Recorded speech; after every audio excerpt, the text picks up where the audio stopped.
of a Rise Heart gameplay, but yeah, not really what people are doing. Maybe they're just more afraid of the wider meta that includes potentially Super Heavy. Yeah, I think Super Heavy Samurai, being such a powerful combo deck, has definitely influenced people's combo decisions. One thing I think that was in Ahmad's deck, I want to make sure we've got these deck lists right around, but I think it was in Ahmad's deck, is the Nibiru. Yeah. So that could be a difference, because that is a card that's extremely swingy, right? So if it resolves, as we saw happen to Darren in the top 16, that was just an absolutely massive impact. I mean, a crater-sized impact, I suppose, hit the field. Meteoric, really. Yeah, meteoric, there you go. The thing that I wanted to actually pick your brain on here was the inclusion of the Ibli in the side deck for Ahmad's, right? So I suppose the idea is you normal summon that, make Amaraj, give it to your opponent, and that's supposed to lock the mirror out. Yeah, I think it's supposed to be incredibly annoying, or at least, at very least, cause them to waste their battle phase, or you could just put all of your monsters in defense mode and stop them from special summoning at all. Funnily enough, I remember like at the very beginning in the format when Kashtira first came out, everyone was worried about Ibli, and you would watch every deck list and someone would go, yeah, I played 2 copies of the Lingaribo just in case somebody gave me a copy of Ibli, yeah, and I never used 2 it. spots to it as well. Yeah, you'd have to dedicate 2 in case it was banished with Diablosis. So I guess eventually people have just said, all right, I mean, no one's playing Ibli anymore. So it's kind of this game, it's like Ibli's a lot better if people aren't prepared for it. For our duelists here, I mean, Ahmad went first, got hit with an Ash Blossom on that Unicorn, has the correct engine pieces to keep playing through with the talents drawing 2 cards, not ripping out of Joe's hand here. I suppose you always draw if you need some sort of engine piece to keep on playing, and it feels like that almost didn't really achieve much here, because it seems we're going to go through the standard combo here, despite the fact we got hit with an Ash. Yeah, for sure. I think like you only really draw, I mean, at least for me, I would, if I could like do a reasonable combo with the cards I had in my hand, then I would almost always look at my opponent's hand, because that information is so valuable, and taking away their best card is also so valuable. But if you need to draw, you need to draw, and that's like really good that you have that option too.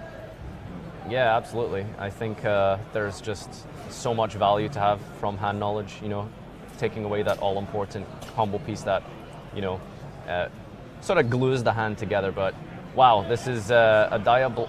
Did we use Diablo? We're going to use it now. So sometimes you have to decide like what you think your end board is going to be. Okay. But if you don't have another way to get another Kashtira monster on the field, then you have to use the Shangri-Ira to make a Rise Heart, and it makes more sense to do it before you use Diablosis, so you get some extra materials on the Arise Heart. But wouldn't that have been a 5-lock? No. Well, it's much more important to end with a Rise Heart than locking your opponent's zones. So this would have only locked 3 zones. But the Diablos would have triggered twice, right? Yeah, so that means the Shangri-Ira would have triggered. Oh, sorry, yeah, I can't do math. Never mind, you'd need to have 2 Shangri-Iras. Yeah, so he's doing it in the order as you mentioned, because specifically, if you're going to do it like this, then you just get more materials. And by the way, can we just talk about that absolute beautiful rarity? Like, I definitely noticed that, the Starlight Rare Rise Heart. Ahmad's clearly a huge fan of this deck. Otherwise, you know, they're picking up a Starlight Rise Heart. Wow, fantastic. Anyway, Joe is going on his turn 1 here, despite losing the Ash Blossom. We are down to 5. Ooh, Book of Moon. So Ahmad got to banish 2 cards from Joe's extra deck, one with the Unicorn and one with the Diablosis. So yeah. I didn't see what his first hit was. It looked like the second hit was Diablosis, which is a bit of a strange choice, but maybe I was seeing it wrong. It might have been in a Rise Heart or a Zeus. To be honest, I don't trust my eyes anymore now that I think about it, because Diablosis would be a really strange choice going second. So that's what I thought it was, but it might have been upside down. The idea behind hitting Rise Heart when it's at 3 is like, it's a bit much, right? But then like, if you can get 2 of them out of the extra deck, then it starts to become a little hairy for your opponent. Exactly. So Ahmad here, he's just counting Joe's face down cards. So he's thinking, so this Book of Moon targeting the Arise Heart. If you were to chain the Arise Heart, which it looks like he's going to do, targeting the Book of Moon, you banish it face down, and that will trigger the Diablosis, and then you can banish like a ton more cards from your opponent's deck. And again, like banishing cards from your opponent's deck, it doesn't seem like much, but then like when you banish a lot of cards, it can become a bit worrying. So there's 1, 2, 3, 4, 5, 6, 7, 8, 9, 10, I think. That sounds right. So there's going to be 10 more? Yeah, 10 more. Yeah. I think Kashtira is perfectly capable of playing with only half of its deck, to be honest, but it really depends. Like, if you're unlucky, you could lose like 3 unicorns or something like that, and that could be a real pig to deal with. Yeah, that's kind of the problem, is the multiples, right? It's not so much losing like 1 or 2 copies of a bunch of cards. It's like if you hit all 3, but definitely not unicorn, as that's been in Joe's opening hand here. Yeah, I mean, to be fair as well, you're not really going to do anything with the Arise Heart other than, you know, it's already been Book of Moon, so it's not going to do anything else this turn, so you might as well get the banish off. Ash Blossom of his own here comes down here to stop the unicorn search, and Joe might be in a bit of an issue, or a bit of a situation if we can't keep extending. Regardless, we are going to hit a card out of Ahmad's extra deck. Now, question, how do you feel like the mirror match plays? Because we haven't actually seen one this weekend on stream. Mirror matches in this can be really grindy. Yeah. And so I spoke to Marcus the other day, and he said that actually, like, going second is great, and if you're forced to go first, rather than like committing multiple monsters into an XYZ, one thing to do is just to leave them up, because they're like kind of reasonable interruptions by themselves. You just leave up a Fenrir and a unicorn, and maybe you won't be killed by your opponent. And it's quite difficult to set up like interruptions. Like Kashtira has this very really annoying way of interacting with the opponent. It cuts off access to the graveyard. It banishes cards from various places, but funnily enough, those things don't hurt the Kashtira deck itself that much, I would say. Yeah. So it can make this kind of weird situation where, like, oh great, I can summon like 10 level 7 monsters, but like, what do I really do with them? So yeah, it can lead to these back and forth situations. Big Eye can be absolutely clutch. Zeus can be absolutely clutch. I was gonna mention that, you know, sometimes the mirror can devolve into like a Big Eye mirror match, and you can kind of see it from the deck building because both players are playing 2 copies of Big Eye. You know, that's how important I suppose they felt it was to have Big Eye in a mirror match like this, especially when the monsters that you're taking is, you know, for example, this Rise Heart, or maybe even a Diablosis. Diablosis attack over the Rise Heart, use the effect, and then make a Zeus or something. Could be quite strong just by itself. Yeah, Diablosis is a little smaller than a Rise Heart, though. Isn't it 28 into 25? A Rise Heart's 3,000, 3,000. Oh. I thought it was 30, 25. Yeah, that's a large Rise Heart. So Big Eye is I think we'll run 2 because it's important. Anything that's important against Kashtira, you kind of have to run 2 of it because otherwise they'll banish it from your extra deck. Do you think the Rise Heart being a Starlight Rare gives it sort of like a bonus effect when you Big Eye it from your opponent? Yeah, I think something like that. And it probably not. You don't want it to be a bonus effect when it's taken. Like, it shouldn't be a bonus effect for your opponent. It should be a bonus effect for you. One of the things, we mentioned this the other day, like, there's not much that can retrieve stuff that's been banished face down, but a Rise Heart is one of those few cards. So Joe just looking from his face down banished pile and fishing out a Kashtira Theosis there, which is actually pretty handy, because if that gets banished later, then Joe will be able to pick up any of his banished Kashtira monsters. Yeah, it's like a bonus effect, you know. It's as if Theosis wasn't really strong enough, you know. It also allows you to recur advantage. Is that 1 card in Joe's hand? I think so, yeah. And I can't see how many is in Ahmad's hand. I think he's not too unhappy here. As long as that Birth is live, Birth kind of by itself forces out Zeus. It's a very intimidating looking board for Joe, but... Do you think this really forces out Zeus? Well, I mean, you can get a Fenrir and attack Zeus. I mean, maybe you don't, because then Zeus loses its thing, but like then you're just never using the Zeus, right? Because it is a bit awkward here, because he's only got 2 materials under a Rise Heart, so he's not going to be able to use it to banish a card.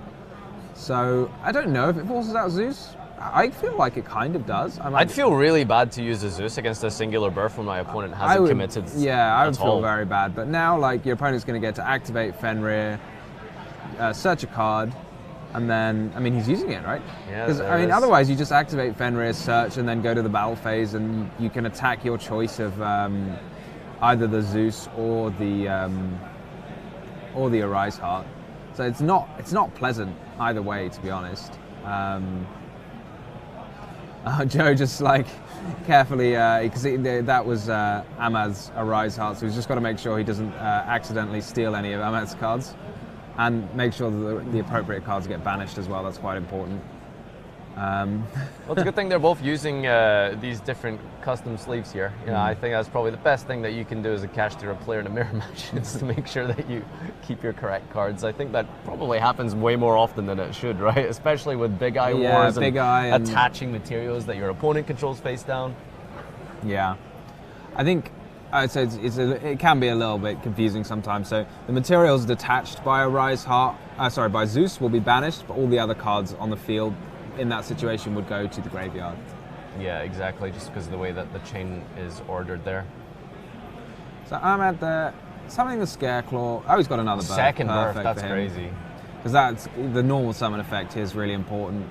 And Joe's going to need that last card in his hand to do some miracles because Ahmad's looking pretty happy. Yeah, I mean that Theosis recursion of this unicorn with the second birth, just being able to normal summon it, just lets you push through. And yeah, it's a really good position, honestly. He's got a Theosis of his own here that he's just picked up from the unicorn. So yeah, he's already used the special summon effect of birth.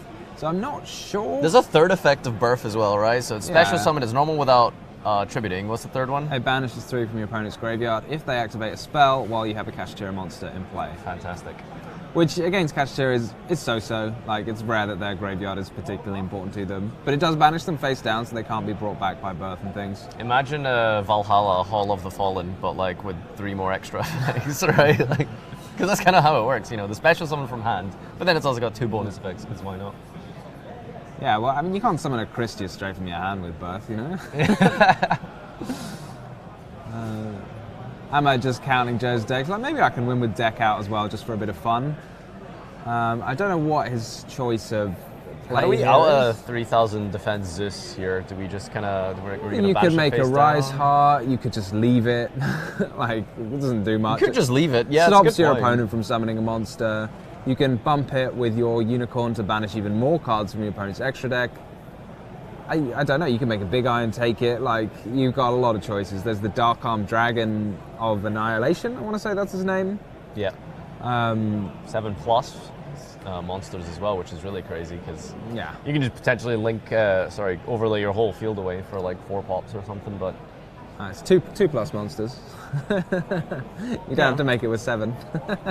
No, it's like 2+ level 7s. 2+ level 7s, yeah. No, you said 7+ monsters, like that's going to be big. Okay, 7-headed dragon.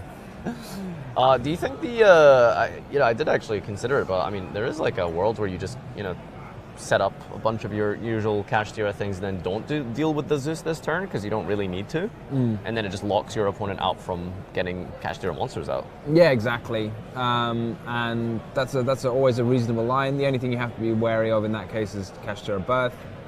And it's got a lot to consider. I mean, as we said, these mirrors can be quite grindy and they can be very back and forth because a single resolving unicorn or Fenrir can have a huge impact. So if you don't have answers to all of your opponent's cards, if they like sneak through one Kashtira monster, that can completely get them back into the game. So Ahmed's, I mean, it does look like he's completely winning, but he's still got to play it out and be very cautious. So he's got choices there. I suspect he's already used Prosperity this turn, he's already used Fenrir, he's already used Birth, so it's really between the Ash and the Book of Eclipse, which he chooses the Ash Blossom. If you pair up that Ash Blossom just with any sort of field he's going to establish here, most likely a Rise Heart at some point. Anything Europe, especially in a top decking situation, cancelling out a search is going to be really huge. Yeah, so it looks like he's just going straight into a Rise Heart here. Yeah, puts in defense mode, 3/3, and that means we can't get attacked over or crashed into by the Zeus, and yet, as you pointed out earlier, just leaving the Zeus up is just fine. You don't really need to do anything drastic here. Yeah, very clutch there. It's got 3,000 defense points, so it can't be attacked over with Zeus. And Joe could attack the Zeus and then main phase 2 rank it up into another Zeus, but it would only have 1 material. And that's just a straight up pass. That was a draw and pass, yeah. All right, and now you can kind of just do whatever you like as Ahmed. Yeah, I think this game's going to spiral out of control pretty fast for Joe now. When the birth is sat on the field for a whole turn, then next turn you get to use it again. It's just brutal. Just wondering if Joe's trying to hang on to this duel for a little bit longer than necessary at this stage. Yeah, but I mean it's the top 4. You got to squeeze out every winning chance you might have. I suppose, but time is a factor as well. Time is definitely a factor. That's the thing. Time does not change in in top cut. It's still 45 minutes, right? Yeah, I think so. Yeah. You've still only... I mean, you may just want to see more of your opponent's tech choices the longer the game goes on. Yeah, getting as much information as possible is really valuable because you don't know if there's like potentially Nibiru's in there, which Ahmad does actually play, but I don't think we've seen it revealed in any shape and form this game. Yeah, he didn't reveal it off of the Prosperity, for example. I mean, this should be like, it looks like a very routine 8,000 damage for Ahmad should come down. I mean, for example, he could like just his normal summon a unicorn, special summon a unicorn with Birth and then banish the Zeus, and that's 8,000 right there. But, you know, I suppose you can dot your I's and cross your T's and make sure you play around all of the possible things. I mean, as long as you don't do something as crazy as summon 5 monsters and let your opponent Nibiru you, then I think you're golden. All right, finally dealing with that Zeus with the Rise Heart banishing face down. And then getting to a special Big summon. Bang. Yeah, Big Bang. So it's pretty powerful, isn't it, this like Rise Heart? Even though it doesn't like say it on the card that it gives you a ton of extra gas, it kind of does by virtue of like reattaching those Theosis and Big Bangs that are in your banish pile, and then you can like reuse those. And this is like a lot of damage. Yeah. Double Unicorn, right? I just want to see who's going first in this duel, honestly. It is Joe, I think. Yeah, Joe will be starting this. Looks like a field spell. It's moving towards the field zone. No, it was a Fenrir. My prediction game was not there. Eventually we'll get field monsters. Field monsters? Yeah, you know, we got trap monsters. That's true, yeah, monsters can be traps, they can be spells. Why can't they be field spells? Yeah.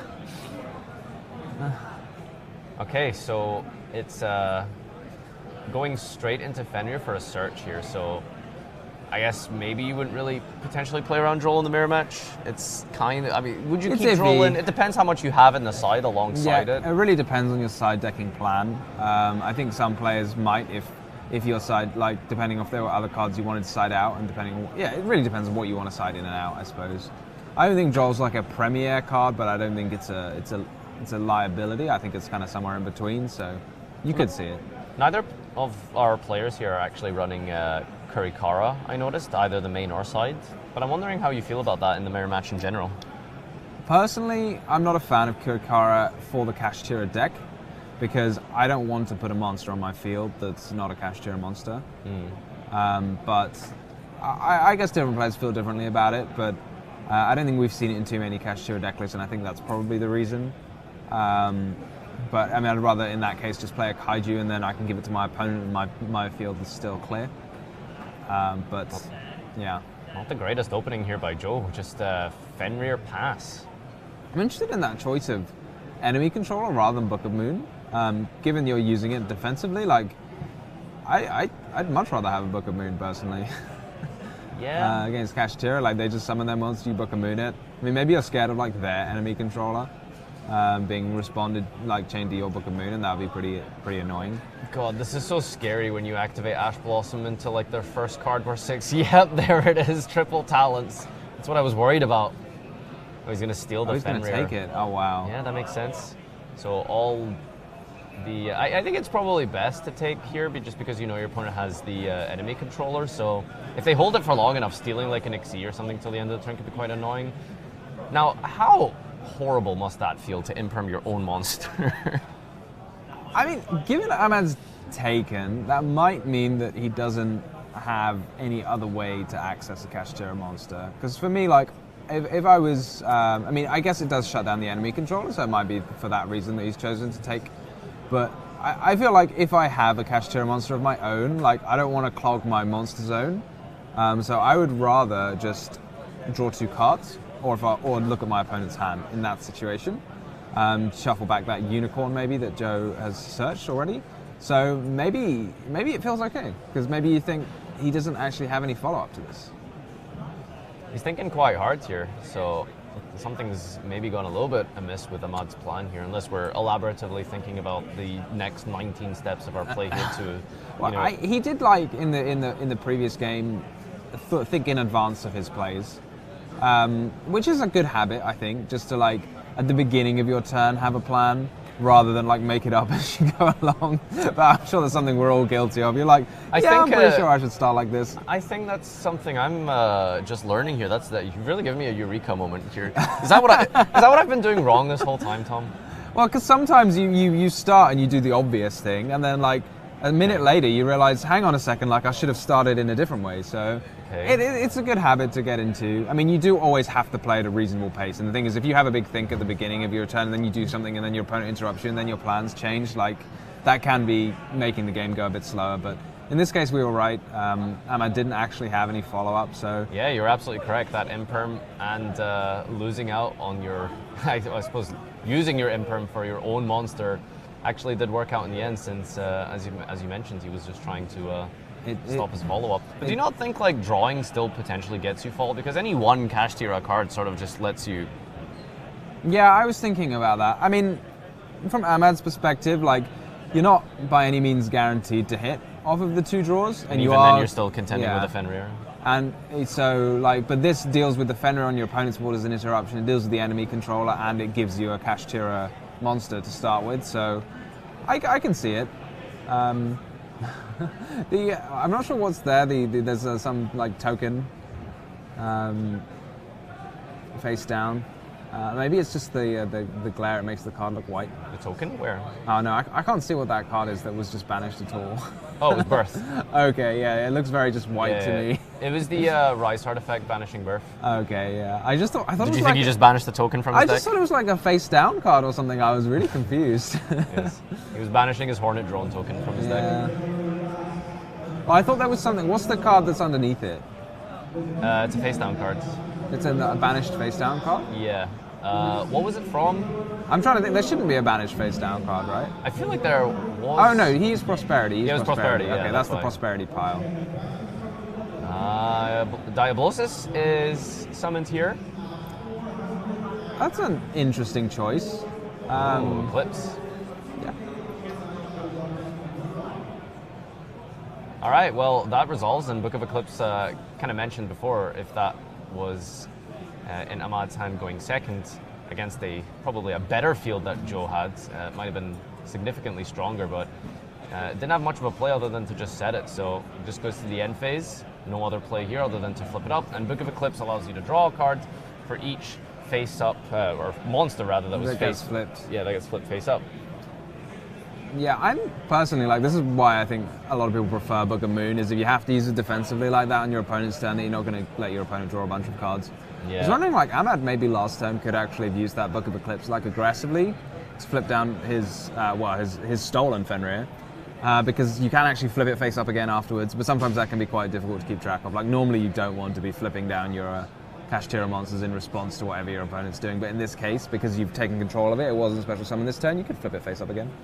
Yeah, I think you would have had a lot more plays at that point. You still get to resolve your Fenrir, you get to add special summon out the Rise Heart, make an XE. So something could have happened, I suppose. You're right. But from here, maybe this means he's got a Birth because he's banishing that Kashtira Unicorn. In this case, he's going to be, off to the races because Birth can special summon the Unicorn. That's huge. And then get Theosis and get Fenrir, and this looks like it could be a potential 8,000 damage incoming, unless Joe has got something to say about it. Yeah, I mean, that card that he picked up off the top of his deck in the end phase off that Eclipse, ideally some sort of hand trap here to give himself another turn, but Ahmad is really pushing forwards here, and I think this is going to be a significant amount of comboing by Ahmad, really in the commanding seat here. And I feel like just watching him play, it doesn't feel like to me that he ever felt nervous or ever felt like he was in much danger. He seems very calm and collected in how he's played this. Yeah, he looks like one of the calmer players we've had, which is quite impressive considering he's all the way into the semi-final. This is a great play by him. Every move he makes feels like he's doing it with such confidence. He has actually normal summon. That was one thing that I'd missed. So he's not going to get to use that Birth effect to normal summon level 7 because he has to normal summon the Rise Heart. The Rise Heart at the beginning of the turn. And we'll see if he can sneak through 8,000 damage, which I think he can, just with maybe just Big Eye and then special summon the Scareclaw. Should be 8,000 damage. There it is. Big Eye for all of his max rarity, by the way. Just saying. Real flexing with that ultimate Big Eye and Starlight, the $1 million extra deck. Yeah, Scareclaw banishing Fenrir here, gets to bring that back with Birth next turn, if there is a next turn. Diablosis into attack mode and battle phase time. I mean, maybe an impermanence on Scarecrow Kashtira would make Joe survive an extra turn because it would stop it from being able to attack while it's in defense mode, but if there's nothing, that should just be the game. This is the final moments, you know, when you're just looking at your opponent, just waiting for them to accept. Like, shall we proceed? Is this enough? Joe just making sure. It's always worth counting. You don't want to... Yeah, there it is. Wow, two